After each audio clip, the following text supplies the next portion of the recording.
भारत आज विश्व गुरु बन चुका है। आज भारत का इंफ्रास्ट्रक्चर और डेवलपमेंट देखे तो जापान और अमेरिका के बराबर है।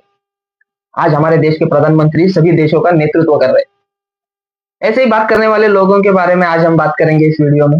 आज हम बात करेंगे भारतीय जनता पार्टी, उसके बाद भारत सरकार, सॉरी भारत सरकार नहीं, मोदी सरकार, और इसी के साथ देश की economy, E20 fuel, electric vehicle, और इस पार्टी का मेन मुद्दा, मेन एजेंडा हिंदुत्व, इसके ऊपर भी बात करेंगे।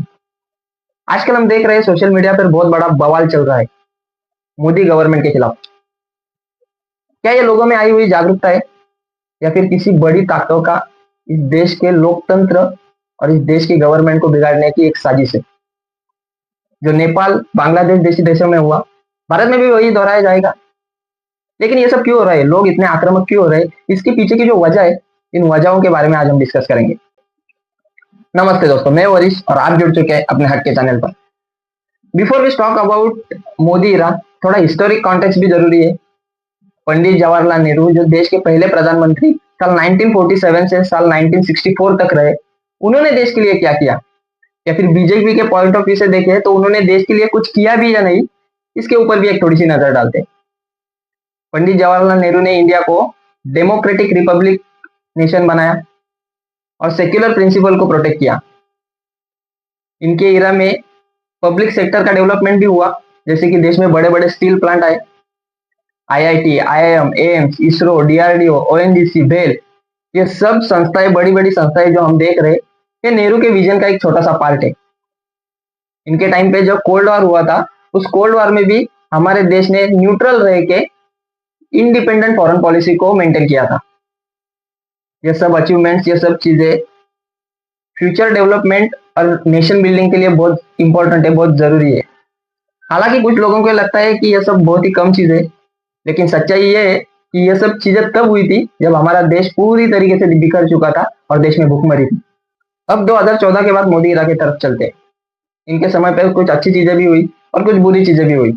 अच्छी चीजों की हम बात करें तो GDP growth, per capita income improve हुआ, PM आवास योजना, उज्ज्वला योजना, और उसके बाद जल जीवन मिशन के तहत लाखों लोगों को लाभ भी मिला। 80 करोड़ लोगों को ये सरकार फ्री में राशन दे रही है। लेकिन एक छोटा सा सवाल है, 80 करोड़ लोगों को फ्री में राशन देना अच्छी बात है, लेकिन इसके बजाय अगर 40 करोड़ लोगों को ही रोजगार दिया जाए ना, तो 40 करोड़ लोग 80 करोड़ नहीं तो 160 करोड़ लोगों का पेट पालने के लिए सक्षम हो जाएंगे। उसके बाद इंफ्रास्ट्रक्चर की बात करें, डेवलपमेंट की हम बात करें तो तेज highways, metro, airport, digital payment, ये सब चीजें भी हुई। हाँ, ये अलग बात है कि इनके बनाए हाईवे जमीन में धंस चुके, इनके बनाए ब्रिज टूट चुके, इनके बनाए सड़कों पे गाड़ियों से ज्यादा तो गड्ढे नजर आ रहे हैं।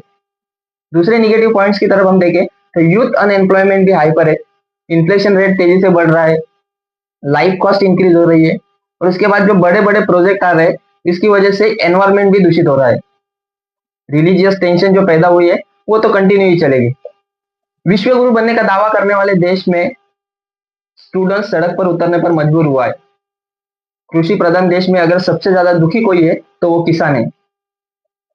इस देश का जवान अगर सड़क पे उतरने पे मजबूर हुआ है तो ये टाइम भी हमने इसी सरकार पे देखा है। बीजेपी टेनर में बहुत सारी कंट्रोवर्सीज भी हुई। इलेक्ट्रल बॉन्ड 2018, जिस पर किसी भी आइडेंटिटी के बिना पार्टी फंड में पैसे आना, 2024 तक बीजेपी गवर्नमेंट ने 12,000 करोड़ रुपए इस फंड से रिसीव किए, और इस पर ट्रांसपेरेंसी को लेकर बहुत सवाल खड़े होते हैं। लेकिन बीजेपी गवर्नमेंट का कहना है कि इसका रिकॉर्ड हम किसी को नहीं दिखाएंगे। उसके बाद 2018 की राफेल डील, जब हम 59,000 करोड़ में 36 फाइटर जेट फ्रांस से खरीदते, इसके ऊपर भी प्राइस टैग को लेके और ऑफसाइड पार्टनर सिलेक्शन को लेके भी बहुत एलिगेशंस लगे लोगों का। और जो अपोजिशन पार्टी है उनका कहना है कि जिस फाइटर जेट की प्राइस 500 करोड़ है, वही फाइटर जेट हम 1600 करोड़ में फ्रांस से खरीद रहे हैं, क्यों? लेकिन इसके ऊपर भी बीजेपी गवर्नमेंट खामोश है। उसके बाद बात करते हैं ऑपरेशन सिंदूर। ये एक हिटेड टॉपिक है।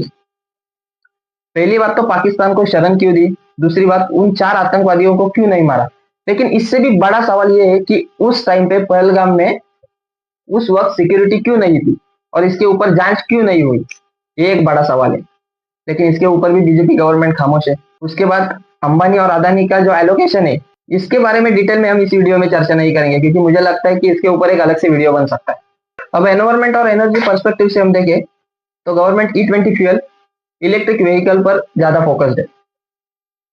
E20 यानी इथेनॉल 20%, 80% पेट्रोल में 20% इथेनॉल मिक्स करके अगर हम यूज करते हैं तो 30% कार्बन एमिशन कम हो सकता है और एयर पोल्यूशन कम हो सकता है। सरकार का कहना यह है कि इस प्रोजेक्ट से किसानों को भी लाभ मिलेगा, क्योंकि जो इथेनॉल हम बना रहे हैं वो बेसिकली कौन से बनाएंगे। लेकिन चैलेंजेस की हम बात करें तो इससे जो पुरानी गाड़ी है उनका माइलेज 5% तक कम हो चुका है। इंजन प्रॉब्लम्स और कंपेटेबिलिटी इशू भी है।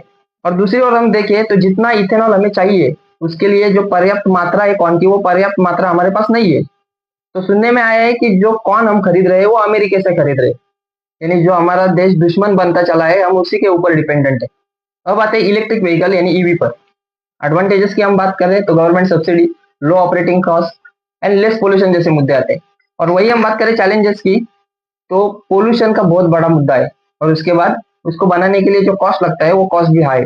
लिथियम और कोबाल्ट एक्सट्रैक्शन के लिए माइनिंग करते समय ज्यादा मात्रा में सॉइल और वाटर पोल्यूशन होता है। 1 टन लिथियम यानी लगभग 1000 किलो लिथियम निकालने के लिए 19 लाख लीटर पानी लगता है। कहीं ऐसा ना हो कि बैटरी बनाने के चक्कर में लोग पैसे ही मरने लगे। और बैटरी बनाने के लिए जो एनर्जी लेवल है वो एनर्जी लेवल भी हाई है, क्योंकि इसे बनाने के लिए हाई इलेक्ट्रिसिटी लगती है। एक इलेक्ट्रिक कार की 40 किलोवाट आवर की बैटरी बनाने के लिए लगभग 2920 केजी कार्बन एमिट होता है और उससे एयर पोल्यूशन भी होता है। यानी सीधे शब्दों में कहे तो पोल्यूशन रोकने के लिए हमारा जो प्रोजेक्ट हमारी गवर्नमेंट बना रही है वो प्रोजेक्ट को सक्सेसफुल होने के लिए हमें पहले पोल्यूशन ही करना पड़ेगा। और उन बैटरीज को रिसाइकल करने में भी बहुत दिक्कत है। पहली बात तो उनका रिसाइकलिंग रेट सिर्फ 5% है और उस 5% में भी रिसाइकलिंग में पोल्यूशन होते हैं। पहले केमिकल लीकेज, उस बैटरी से निकलने वाला केमिकल पानी में मिक्स होता है या फिर सॉइल में मिक्स होता है, जिससे वाटर एंड सॉइल पोल्यूशन होता है। उसके बाद एयर पोल्यूशन, जैसे कि उसको रिसाइकलिंग करते समय टॉक्सिक गैसेस और फ्यूम्स निकलती है जो एनवायरमेंट में मिक्स होती है और इससे एयर पोल्यूशन भी होता है। तो पोल्यूशन का खतरा बनाते समय भी है और उसको रिसाइकलिंग करते समय भी बहुत ज्यादा है। तो ये E20 और ईवी एक सक्सेसफुल प्रोजेक्ट है या फिर अनसक्सेसफुल प्रोजेक्ट है, इसका हिसाब तो लोगों को ही करना है। हाँ, लेकिन E20 और ईवी से एक बहुत बड़ा फायदा हुआ है कि गडकरी जी के बेटों की कंपनी 17 करोड़ से सीधा 570 करोड़ तक पहुंच चुकी है, वो सिर्फ एक साल में।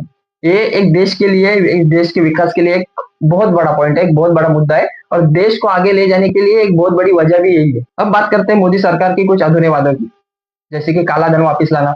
2014 में मोदी सरकार ने कहा था अगर हमारी सरकार आई तो हम हर एक के खाते में 15 लाख रुपए डालेंगे। दूसरी है किसानों की आय दुगनी करना। 2016 में मोदी सरकार ने कहा था कि 2022 तक हम किसानों की जो इनकम है वो डबल कर देंगे। लेकिन सच्चाई ये है कि अभी 2025 की एंडिंग भी आ चुकी है, लेकिन फिर भी ये वादा अधूरा है। उसके बाद विधानसभा चुनाव में कहा था कि हर साल हम युवाओं को 2 करोड़ रोजगार देंगे, 2 करोड़ नौकरियां देंगे। लेकिन दूसरी ओर हम देखें तो बेरोजगारी अब अपने चरम पर है। नितिन गडकरी और सड़कों पर भी थोड़ी सी बात करते हैं। जैसे कि अगर 4 लेन की रोड 1 किलोमीटर तक बन रही है तो नितिन गडकरी और उनकी टीम का कहना है कि ये 1 किलोमीटर नहीं 4 किलोमीटर की सड़क है। उसके बाद 60 करोड़ रुपए से संबलपुर में बनाया गया फ्लाईओवर 2 महीने में टूट जाता है, ये भी एक चर्चा का विषय है। उनके बनाए हुए हाईवे फिर चाहे महाराष्ट्र में हो, गुजरात में हो या फिर देश भर के किसी भी कोने में हो, उनका टाइम से पहले खराब होना ये भी एक दिक्कत है। मुंबई नासिक हाईवे हो, पुणे नासिक हाईवे हो या फिर मुंबई गोवा हाईवे, इन रोड की, इन हाईवेज की भी हम कंडीशन देखें तो हमें शर्म आ जाएगी। इनके बनाए हाईवेज का जमीन में धस जाना, उनके बनाए हुए पुलों का टूटना भी एक परेशानी है लोगों को। लेकिन हमें इस बात पे ध्यान देने की कोई जरूरत नहीं है।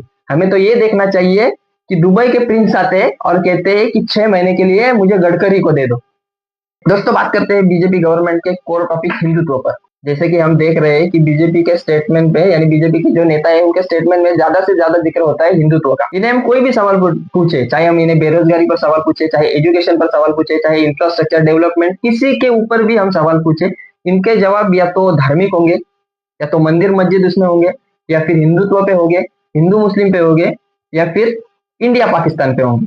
हाँ, बेशक इनके सरकार में कुछ अच्छे डिसीजन भी हुए, लेकिन देश को चलाने के लिए सिर्फ एक ही मुद्दे पर कायम रहना कहाँ तक सही है। धर्म के साथ साथ हमें एजुकेशन भी देखना है, हमें बेरोजगारी भी सुधारनी है और हमें डेवलपमेंट भी करना है। ये बात भी बीजेपी को समझनी होगी। बीजेपी गवर्नमेंट का कहना है कि हमारी पार्टी हिंदुत्ववादी पार्टी है, हमारे देश के प्राइम मिनिस्टर हिंदू है, हमारे देश के गृह मंत्री भी हिंदू है। लेकिन 12 साल सत्ता में रहने के बाद भी अगर इनको लगता है कि हिंदू खतरे में है तो ये आपका फेलियर है। इनका कहना है कि 2014 से पहले गौ हत्या का प्रमाण ज्यादा था, अगर हम सरकार में आए तो गौ हत्या कम कर देंगे या फिर बंद कर देंगे। लेकिन सच्चाई ये है कि 2014 के बाद का हम रिकॉर्ड देखें तो हमारा देश बीफ एक्सपोर्ट में नंबर 3 पर पहुंच चुका है। ये कहाँ का हिंदुत्व है? जिस गाय को हम माँ कहते हैं, जिस गाय को हम माँ मानते हैं, उस गौ हत्या का रेट हिंदुत्ववादी पार्टी के सरकार में बढ़ जाना, ये कहाँ का हिंदुत्व है और ये कहाँ की सच्चाई है? इनके सरकार में छोटी बच्चियों पर रेप हो रहे हैं और हम महिला शक्ति की बात करते हैं। एक तरफ लोग भूख से मर रहे हैं और दूसरी तरफ हम चाइना और अमेरिका जैसे देशों से खुद को कंपेयर कर रहे हैं। सही मायने में बीजेपी का मेन रोड मैप अगर कोई है तो कांग्रेस के नेताओं की फुटेज लेना, उसको तोड़ मरोड़ कर एडिट करके जो झूठ है वो झूठ सोशल मीडिया पे पोस्ट करना और इस देश के युवाओं को गुमराह करना, यही असली रोड मैप है बीजेपी का। बीजेपी के कुछ नेता ऐसे भी है जो हमें लगता है गूगल से भी तेज है। हम सोशल मीडिया से इन्फ्लुएंस होने वाली जनरेशन जो ठहरे, हमें तो ऐसा ही लगेगा। लेकिन सच्चाई ये है कि इनके उस गूगल बाबा को अगर हम पूछे कि सर आप टट्टी क्यों खा रहे हैं, तो पता है इनका जवाब क्या रहेगा? इनका जवाब ये रहेगा कि सितंबर 1952 में कांग्रेस के ऐसे ऐसे नेता ने ऐसी ऐसी जगह पे मिट्टी खाई थी, आपने उन्हें तो नहीं पूछा, फिर हमें क्यों पूछ रहे हैं? तो भाई वो मिट्टी खा रहे थे इसलिए तुम्हें लाए, तुम टट्टी क्यों खा रहे हो इसका जवाब सीधे सीधे दो। लेकिन इसका जवाब इनके पास नहीं है। इनको कुछ भी पूछो, जवाब में सिर्फ हिंदू, मुस्लिम, पाकिस्तान, इंडिया या फिर पंडित जवाहरलाल नेहरू या फिर कांग्रेस के कुछ और नेता इनके ऊपर ये बुराई चालू करें। भाई पंडित नेहरू ने देश को उस समय संभाला था जब देश पूरी तरीके से बिखरा पड़ा था। लोगों को ना खाने के लिए कुछ था, उल्टा चारों तरफ दुश्मन देश खड़े हुए थे। संविधान बन के रेडी नहीं था, इसलिए कोई हमें लोन भी नहीं दे रहा था। ऐसी परिस्थिति में एक आदमी आता है और इस देश का नेतृत्व करता है। देश का बजट सिर्फ 500 करोड़ था। उस 500 करोड़ में देश के लोगों का पेट भरना, देश को लोगों को और देश की बाउंड्री को सुरक्षित करना, इतना ही नहीं तो IIT, IIM, AIIMS, ISRO, DRDO, ONGC, BEL जैसी संस्थाओं का निर्माण करना एक आसान सफर नहीं था। जापान और जिस रशिया की दोस्ती के दावे हम आज कर रहे हैं, वो दोनों देश अगर किसी इंडिविजुअल पर्सनैलिटी से प्रभावित थे, इम्प्रेस थे, then that personality was none other than Pandit Jawaharlal Nehru. Japan और रशिया जैसे देश, बड़े देश, पंडित जवाहरलाल नेहरू को अपने खेमे में लेना चाहते थे। इसके पीछे कोई ना कोई तो वजह होगी। जब देश में कोई विपक्ष ही नहीं था, पूरे देश की बागडोर अपने हाथों में होते हुए भी वो इंसान डेमोक्रेसी को चुनता है। अगर चाहता तो वो भी डिक्टेटरशिप को चुन सकता था, क्योंकि उसको अपोज करने वाला कोई था ही नहीं। लेकिन फिर भी उस इंसान ने डेमोक्रेसी को चुना और हरित क्रांति की स्थापना की। किसानों को महत्व देने का काम अगर किसी ने किया है, देन दैट इज पंडित जवाहरलाल नेहरू। हम बहुत बार ये भी सुनते हैं कि देश में 2014 के बाद ऐसी स्थिति थी, 2014 के बाद ऐसी स्थिति है, 2014 के बाद वो था, 2014 के बाद ये है। तो इसके ऊपर भी थोड़ी सी नजर डालते हैं। 2014 से पहले लोग जो टैक्स पे करते हैं, उस टैक्स के पैसों से अगर लोगों के लिए कोई स्कीम निकलती थी तो वो भारत सरकार द्वारा निकलती थी। लेकिन 2014 के बाद अगर कोई स्कीम निकलती है तो वो मोदी सरकार द्वारा निकलती है। इसमें भी एक बड़ा डिफरेंस है। दूसरी हम बात करें तो 2014 के बाद लगभग 85,000 सरकारी स्कूल इस देश के बंद हो चुके हैं। इसके लिए जिम्मेदार कौन है? इसके पीछे की वजह है अच्छी शिक्षा ना मिलना, अच्छी सुविधाएं ना मिलना। बहुत से वायरल वीडियोस में हमने देखा है कि जो शिक्षक गवर्नमेंट स्कूल के हैं वो दिन भर सोते रहते हैं स्कूल में। इसके ऊपर कौन ध्यान देगा? हम खुद को कंपेयर करते हैं चाइना और रशिया जैसे देशों में, अमेरिका जैसे देश में, जिस देश में गरीब या फिर अमीर दोनों के बच्चे साथ में एक ही सरकारी स्कूल में पढ़ते हैं, दोनों के लिए दी जाने वाली शिक्षा सेम है। उस कंट्री को हम खुद से कंपेयर कर रहे हैं। जहाँ चाइना के स्कूल के छोटे छोटे बच्चे रॉकेट उड़ाने की बात करते हैं, वही हमारे देश के सो कॉल्ड नेता कहते हैं कि आईफोन 17 लॉन्च हुआ है और उसका कलर भगवा है। और हम किसको कंपेयर कर रहे हैं? खुद को रशिया और चाइना जैसे देशों से। जिन प्राइवेट स्कूल को ये लोग प्रमोट कर रहे हैं या फिर नजरअंदाज कर रहे हैं, उस प्राइवेट स्कूल वालों ने लोगों को निचोड़ने का काम किया। किताबें भी इनसे खरीदो, शूज भी इनसे खरीदो, यूनिफॉर्म भी इनसे खरीदो, और एक यूनिफॉर्म नहीं, हर एक डे के लिए अलग रंग की यूनिफॉर्म। इन सब चीजों का और शिक्षा का क्या लेना देना है? लोगों को लूटने का काम अगर किसी ने किया है या प्राइवेट स्कूल वालों ने किया है, तो इसके लिए जिम्मेदार कहीं ना कहीं गवर्नमेंट भी है। दूसरी तरफ देखें तो 2014 से पहले हम देखते थे, हम सुनते थे कि जुआ खेलने वाले लोगों पे छापे पड़ते थे। और 2014 के बाद हम क्या सुनते हैं? जंगली रमी पे आओ ना महाराज। छोटे छोटे गांव में जाके देखो, इन सट्टेबाजी वाले ऐप है, उन ऐप की वजह से, रमी की वजह से, अपनी ड्रीम 11 जैसे ऐप की वजह से लोगों ने अपना घर बार, अपना बैंक बैलेंस, अपनी जो भी जमा पूंजी थी वो सब बेच दी है। और जो आखिरी ऑप्शन है सुसाइड का, वो सुसाइड भी बहुत लोगों ने किया है। इसके लिए जिम्मेदार कौन है? इसके लिए गवर्नमेंट जिम्मेदार नहीं है? कभी कभी तो मन में ख्याल आता है कि अगर आतंकवादी आए, अगर चोर डाकू लुटेरे आए और गवर्नमेंट को ये कह देना कि हम लूटेंगे, हम लोगों को लूटेंगे, हम बैंक लूटेंगे, हम पैसा चोरी करेंगे और जो अमाउंट हम चोरेंगे उसका 35% हम टैक्स गवर्नमेंट के देंगे, तो कहीं ये गवर्नमेंट उनको भी लीगल ना कर दे, डर लगा रहता है।